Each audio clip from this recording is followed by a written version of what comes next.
आणि आता पाहणार आहोत टॉप 9 मोठ्या बातम्या। युनिकॉन्टिनेंटल हॉटेलजवळ तरुणींची पोस्टरबाजी। सेव्ह हॅबिटॅटचे पोस्टर हातात घेऊन लक्ष वेधलं। हॅबिटॅट स्टुडिओ तोडफोडी विरोधात पोस्टरबाजी। छावा चित्रपटाचं संसदेमध्ये होणारं स्क्रीनिंग लांबणीवर।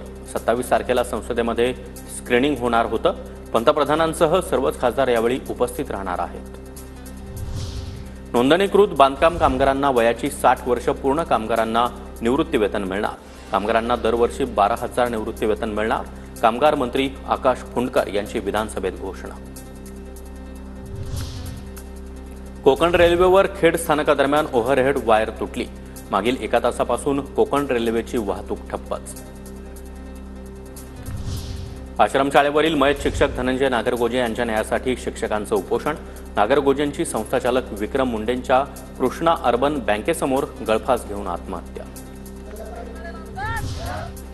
खेलो इंडिया पॅरा स्पर्धेमध्ये महाराष्ट्राची 23 पदकांची लयलूट। महाराष्ट्राला 10 सुवर्ण, 6 रौप्य आणि 7 कांस्य पदकं मिळाली। मराठवाड्यामध्ये 24 तासात 2 ते 3 शेतकरी जीवन संपवत असल्याचं धक्कादायक वास्तव समोर।